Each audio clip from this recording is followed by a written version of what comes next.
Estamos hablando de trastornos alimentarios. Yo lo cuento a menudo que desde pequeño mi madre me dijo, cuando te inviten a comer a algún sitio, hijo, tú lo primero que haces es dar las gracias. Dice, y luego dices que estaba todo muy rico. Bueno, pues se sentiría orgullosa si me viera agradecer, antes que nada, pues a los compañeros de ITA y a la Fundación ITA, por una parte, y a la Fundación Pascual por otra, el permitirme estar esta tarde aquí, compartiendo la tarde con todos ustedes, y decir que me parece que el programa es un programa excelente y que además me permite estar con compañeros pues que me son muy queridos. Es decir, una de las ventajas de trabajar en este campo y de llevar mucho tiempo trabajando en él es que he tenido la oportunidad de compartir mucho tiempo con la mayoría de las personas que están aquí y formamos un grupo no excesivamente amplio, pero no excesivamente pequeño, que creo que está, aparte de por un trabajo en común y por unos intereses comunes y por unos deseos comunes, unidos pues por lazos afectivos que son especialmente intensos y que no se dan entre otros compañeros de trabajo en otras áreas de especialización. Y también nos pasa lo mismo con los familiares, ¿no? Es decir, tenemos ese privilegio de alguna manera. Bueno, me pidieron que hablara de indicadores de buen y mal pronóstico. Yo creo que prácticamente cuando ha hablado de cronicidad, el doctor Turón pues prácticamente lo ha comentado todo. Él dijo, ¿es posible la curación? Sí. ¿Hay indicadores de buen y mal pronóstico? Pues los hay. ¿Sirven? No lo sé. Es decir, yo la respuesta que les voy a dar es que al final nos vamos a quedar casi con las mismas preguntas que hay al principio, cosa que suele suceder muchas veces, sobre todo en terrenos tan complejos como el de los trastornos alimentarios, en el que la incidencia de factores de distintos niveles es muy grande y además de factores que todavía no conocemos y que posiblemente iremos conociendo con el tiempo, pero que hoy por hoy son desconocidos y como no los conocemos damos por hecho que no existen, ¿no? La búsqueda de predictores es algo que en los últimos años ha ido cogiendo peso, ¿no? Y ha ido cogiendo peso pues, por una cuestión que ya se ha comentado, y es que los trastornos de la conducta alimentaria no son una patología simple, es decir, es una patología en muchos casos grave, con consecuencias graves para los pacientes en términos incluso de mortalidad, es decir, con unas tasas de mortalidad que están por encima de los sujetos sin patología alimentaria y también con unas tasas altas de mortalidad, de morbilidad, perdón. De manera que si podemos aislar predictores de respuesta y podemos adaptar el tratamiento, digamos, saber por dónde tenemos que entrar, cómo tenemos que orientarlo, qué pacientes se pueden beneficiar más o menos de un tratamiento, pues podríamos modificar el curso del trastorno.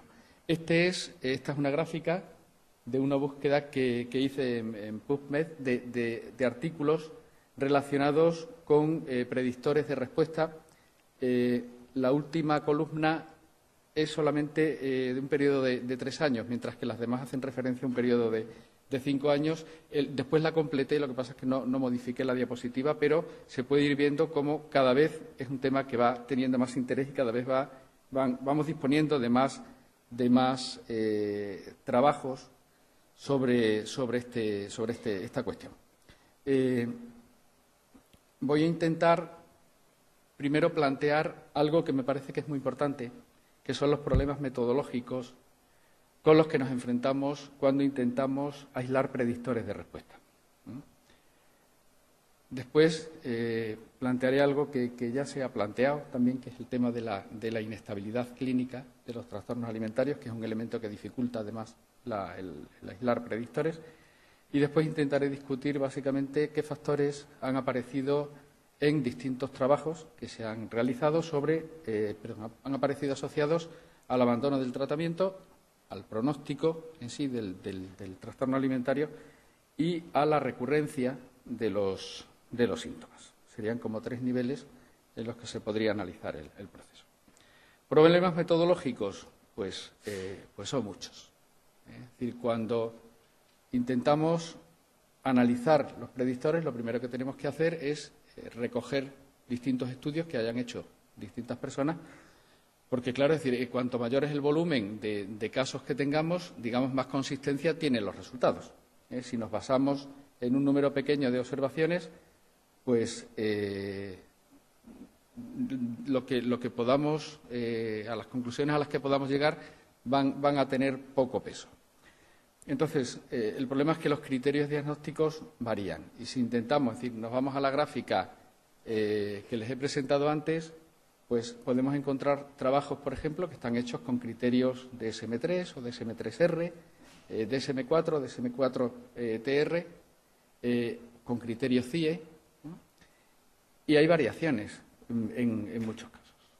Y lo que llamamos de una manera en un caso no lo llamamos de la misma manera en el otro. Es decir, por ejemplo, el concepto de bulimia varió desde el DSM-3 al DSM-3R y al DSM-4. Con lo cual, todos los datos que había sobre evolución de la bulimia o respuesta al tratamiento con criterios de SM3, pues no servían porque no estábamos hablando de lo mismo, ¿no? Y incluso, luego lo veremos, es decir, hay problemas a la hora de juntar pacientes, de separar pacientes. Hay trabajos, por ejemplo, que hacen referencia a los trastornos alimentarios considerados como un todo, y que incluso incorporan pacientes con cuadros subclínicos, con lo que se llaman trastornos de la conducta alimentaria no especificados. Yo tengo que aclarar de entrada que yo soy mucho más partidario de la clasificación de la CIE-10 que del DSM. Solamente utilizo el DSM cuando hay que mandar algo a publicar a una revista norteamericana, porque si no, no la publican. Pero creo que son mucho más flexibles, que están mucho más basados en el criterio del clínico experimentado y que, por lo tanto, pueden reflejar mucho mejor, digamos, la naturaleza de la patología del paciente, y creo, por lo que he visto entre los borradores, que el DSM-5 va a ir más en esa línea, eliminando, por ejemplo, la bulimia no purgativa, que va similar a los trastornos por atracón, y dejando básicamente 3 formas básicas y las formas subclínicas o subumbral. Bueno, es decir, los criterios varían de un estudio a otro y, por lo tanto, pueden estar haciendo referencia a pacientes diferentes, pacientes con tiempos de evolución distintos, con patologías diferentes. Además, a la hora de valorar la respuesta al tratamiento, el problema es que, en la mayoría de los casos, no hay una intervención que se aplique en todos los casos. Por ejemplo, si nos vamos al tema de la bulimia. Hay, hasta ahora, es decir, 3 formas, por ejemplo, de tratamiento, en mi opinión, psicoterapéutico, que han demostrado su efectividad. La terapia cognitivo-conductual, la terapia dialéctica y la terapia interpersonal. Terapia dinámica puede ser útil en determinados pacientes, con algunos funciona muy bien. Otras formas de terapia conductual exclusivamente, pues los resultados no son muy alentadores, ¿no? Los fármacos, es decir, el tratamiento de la bulimia nerviosa no debe ser, o de los trastornos alimentarios, digo bulimia porque en anorexia no hay ningún fármaco, digamos, específico, ¿no? En bulimia sí, es decir, en concreto, fluoxetina y topiramato pues parecen efectivos, ¿no? En muchos casos no se utilizan. Es decir, hay un protocolo de tratamiento que excluye de entrada los fármacos cuando hay pacientes que tienen patologías que hacen necesaria la utilización de los fármacos. Yo trabajo en una unidad de tercer nivel. Los pacientes que nos llegan son muy graves. Nuestros pacientes, prácticamente todos, tienen fármacos, ¿no? Es decir, si esos datos se comparan, o el abordaje de esos pacientes que reciben un tratamiento muy intensivo, es decir, que son pacientes muy graves, comparamos los resultados con pacientes que son atendidos, por ejemplo, en el nivel primario o con cuadros con trastornos alimentarios que han empezado hace poco tiempo, pues realmente, es decir, son también modelos distintos y es difícil hacer que los datos procedentes de un estudio se puedan comparar con otros. Los métodos de captación de los pacientes. Hay estudios, por ejemplo, sobre predictores que los pacientes se captan con un anuncio en la prensa, ¿no? O llamando por teléfono a pacientes o incorporando o solicitando que sean derivados pacientes para ese estudio, ¿no? Con lo cual, esos pacientes no reflejan digamos, el estudio no se hace en un contexto natural. Bueno, pues hay estudios con distintas metodologías de captación y, por ejemplo, el concepto de respuesta al tratamiento. ¿Qué es responder bien o mal al tratamiento? ¿Quién responde bien y quién responde mal? Por ejemplo, el otro día estuve revisando un artículo para una revista y lo puedo decir porque, vamos a decir, era un señor de un país asiático que mandaba un trabajo a una revista española y lo rechacé, es decir, porque era sobre efectividad del tratamiento de la anorexia nerviosa y el criterio que utilizaba para definir la mejoría era el aumento de peso. Con lo cual, claro, llegaba a conclusiones como que el uso de olanzapina era positivo en anorexia nerviosa, ¿no? La olanzapina se asocia a un aumento de peso en pacientes con anorexia y en pacientes sin anorexia. Entonces, esos son...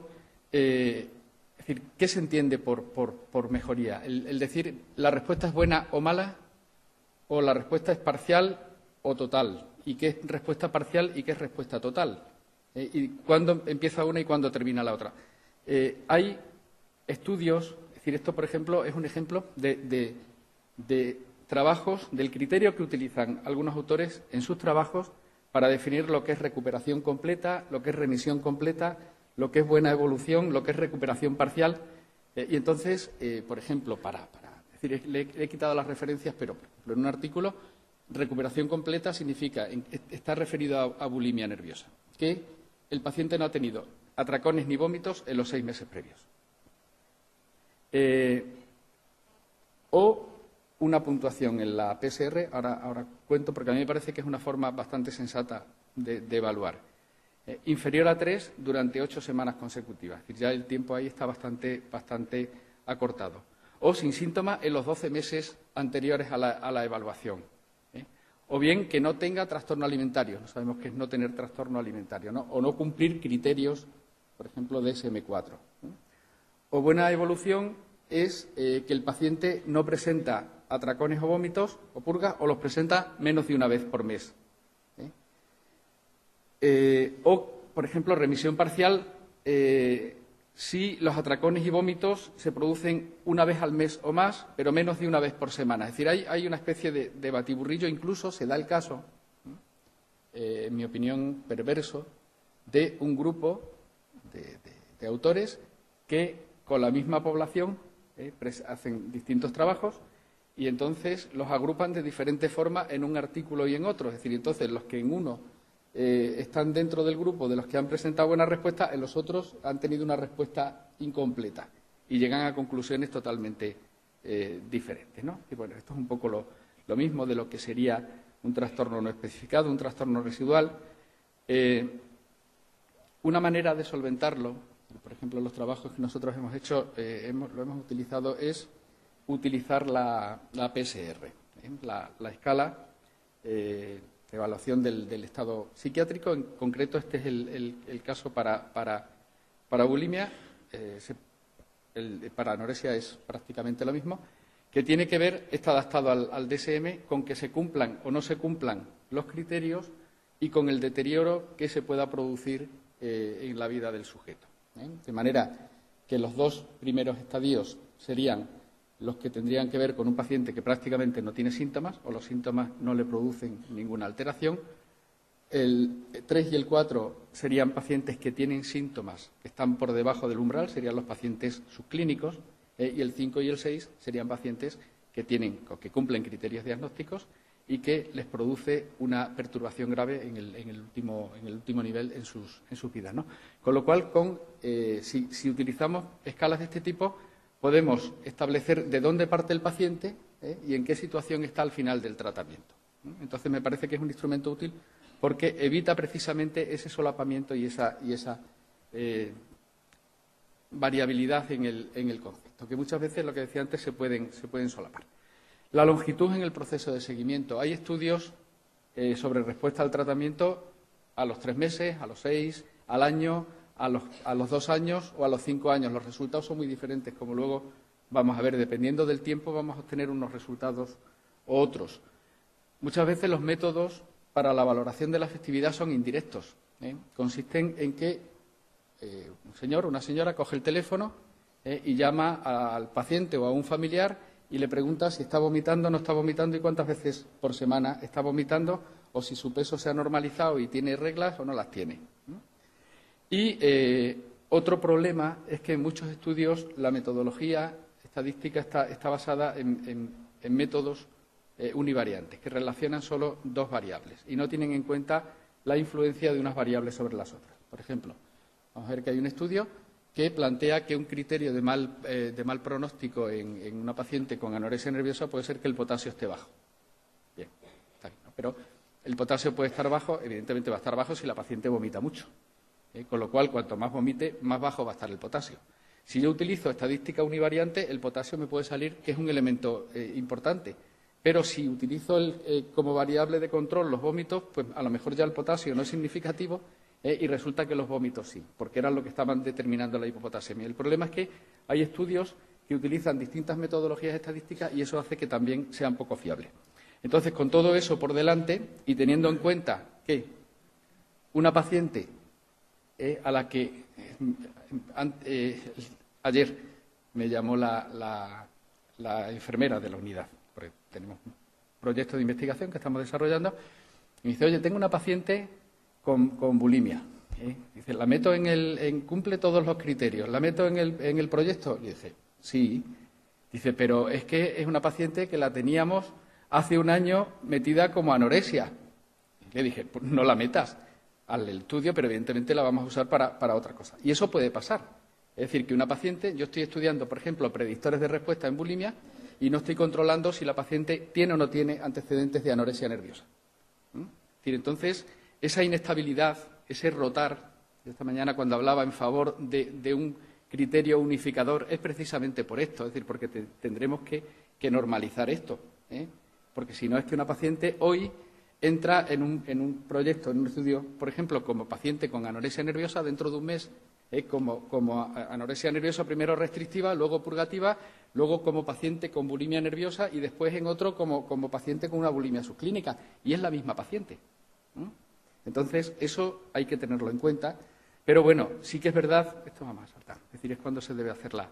Pero hay que hacer estudios y entonces lo que sí que tenemos que tener en cuenta son las limitaciones con las que chocamos.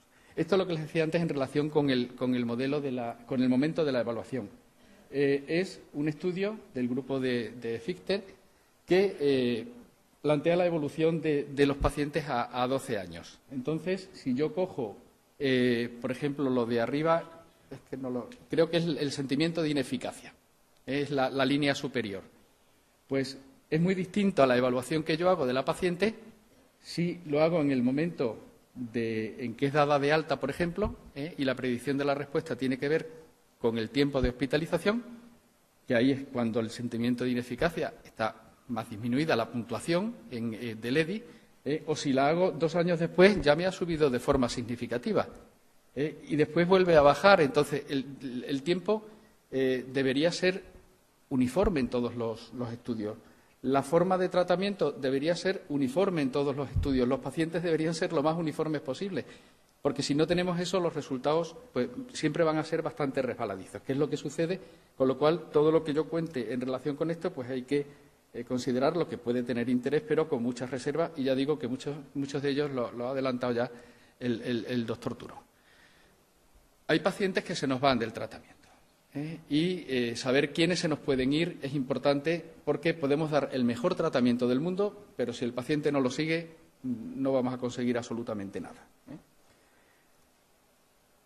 El abandono del tratamiento sería, por lo tanto, el principal factor asociado a un mal pronóstico, y hay tasas de abandono que están directamente relacionadas, es lo que les decía antes, con el tipo de tratamiento que yo haga. Es decir, ese es un ejemplo para bulimia nerviosa, por ejemplo.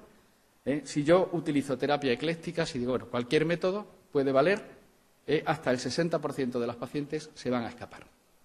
Si yo utilizo una terapia, digamos, con poca contención de la paciente, que atrapa poco a la paciente, por ejemplo, la terapia de grupo desde el principio, puedo tener hasta la mitad de deserciones del tratamiento. Mientras que si utilizo, decía antes, uno de los métodos terapéuticos que ha demostrado su efectividad para el tratamiento de la bulimia nerviosa, como es la terapia cognitivo-conductual individual, resulta que la tasa de abandonos se reduce al 15%. Por lo tanto, hay que intentar utilizar métodos de tratamiento que hayan demostrado la eficacia, pero vamos, aquí y en cualquier otra patología. A nadie se nos ocurre darle a un paciente con una depresión un fármaco que no haya demostrado que es un buen antidepresivo, sobre todo si es un paciente con una depresión grave. Una baja motivación es un elemento que favorece el abandono del tratamiento. Es decir, muchos de ellos son de una lógica aplastante, es decir, y cualquiera podía haberlo anticipado o no. La gravedad de la patología alimentaria, y me he saltado la depresión. La gravedad de la patología alimentaria, hay más posibilidades de que abandone el tratamiento un paciente más grave que un paciente menos grave. La impulsividad, antes hablamos de ella y también podríamos discutirla después. Los antecedentes de anorexia nerviosa en bulimia y determinados rasgos de personalidad, como serían, por ejemplo, los rasgos paranoides, que mueven a la desconfianza y al recelo, el psicoticismo, que puede hacer que se perciba la relación interpersonal de una forma alterada, o la sensitividad interpersonal, es decir, el ser muy sensible frente a la opinión de los demás. Y he dejado la depresión porque también es un elemento importante en la línea de lo que comentábamos antes y de la utilización, por ejemplo, de fármacos. Es decir, yo no puedo hacer psicoterapia con una paciente que tiene un estado depresivo intenso.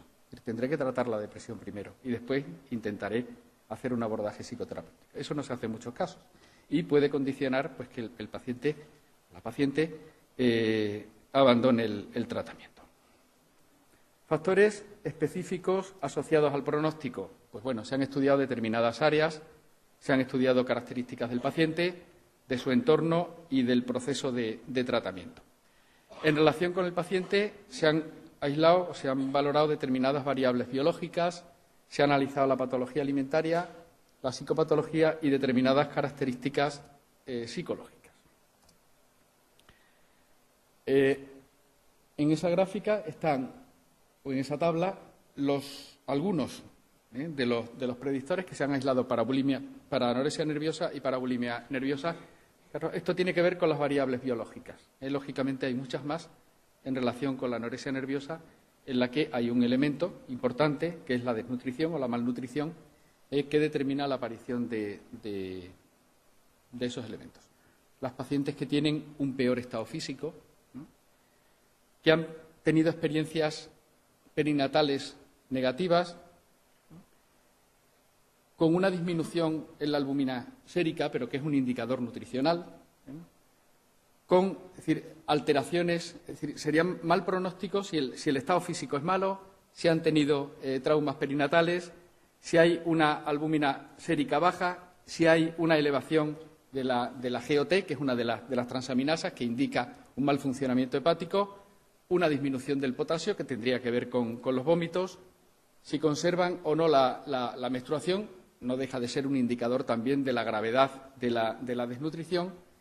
Y hay solamente un estudio, creo que por aquí es por donde falta por desarrollar también predictores a nivel biológico, que los cambios en los niveles de cortisol en las primeras fases del tratamiento pueden ser un indicador importante también. ¿Por qué? Pues porque reflejan el funcionamiento del eje hipotálamo hipofisario adrenal, que está implicado en otros fenómenos psicopatológicos. La recuperación completa del peso es un factor de buen pronóstico, es decir, mejoran y están mejor los pacientes en los que conseguimos una recuperación completa del peso que en los que no lo conseguimos. Con lo cual, lo que comentábamos antes, si yo limito el tiempo de estancia del paciente que ha ingresado, de la paciente con anorexia que ha ingresado por un estado de desnutrición grave, lo que estoy introduciendo es un factor o un criterio que va a ensombrecer el pronóstico. Cuanta más prisa tenga porque se vaya, peor. Con lo cual la voy a tener después, ¿no? Bueno, en relación con la patología alimentaria, tanto para anorexia como para bulimia, los predictores aislados son muy similares. La edad de comienzo, lo que haya durado el trastorno alimentario, cuanto antes actuemos mejor, eso es de cajón. Aquí en el cáncer, en la diabetes, la existencia de síntomas bulímicos en la anorexia o la intensidad de los síntomas bulímicos en la bulimia, aunque hay resultados discrepantes, que la paciente, por ejemplo, con anorexia desee un peso ideal más bajo, la va a mover más hacia la anorexia y va a dificultar el tratamiento y la evolución, o que tenga mayor tendencia a la dieta o mayor actividad física. Y en bulimia, los antecedentes de anorexia, es un estudio de nuestro grupo, y en concreto de anorexia nerviosa purgativa nos salían que tenían mejor pronóstico que las que no lo tenían. A nivel de psicopatología, pues que haya otros problemas psiquiátricos asociados, lo que se llama la comorbilidad. Es decir, una paciente que tiene una bulimia, un cuadro de bulimia nerviosa y una depresión o un trastorno de personalidad, o un trastorno fóbico o un trastorno obsesivo-compulsivo. En el caso de la anorexia nerviosa son pacientes que van a funcionar peor, sobre todo si yo no hago un tratamiento adaptado a esa patología, ¿no? En el caso de la anorexia nerviosa, el principal escollo a nivel de personalidad parecen ser los rasgos evitativos, porque dificultan la interacción. Y en el caso de las pacientes con bulimia, los rasgos borderline, eso es discutible también. Después, si tenemos un ratito, hablamos del mundo de lo borderline en la bulimia, pero porque iría asociado, tal como está conceptualizado, sobre todo en el DSM, más casi al concepto de impulsividad a la hora de actuar, ¿no? La depresión, que existan tendencias autodestructivas o intentos de suicidio, que haya abuso de sustancias, son todos factores de mal pronóstico. Y en el caso de las pacientes con anorexia, la obsesividad y la tendencia a la somatización, mientras que en el caso de la bulimia nerviosa sería la historia familiar de depresión o de alcoholismo. Una baja autoestima, un alto sentimiento de ineficacia o de inefectividad, como lo quieran llamar, la impulsividad, son factores comunes de mal pronóstico, tanto en anorexia como en bulimia. La sensitividad, la desconfianza interpersonal y la hostilidad, que suponen una alteración en las relaciones interpersonales, parecen influir negativamente en el caso de la anorexia. Y el funcionamiento del yo, la lexitimia, a la que hacía referencia esta mañana, o el sentimiento de autodirectividad en relación con la propia vida y con las propias metas, parecen ser elementos que influyen en la evolución de las pacientes con bulimia nerviosa. Pero también el entorno es importante.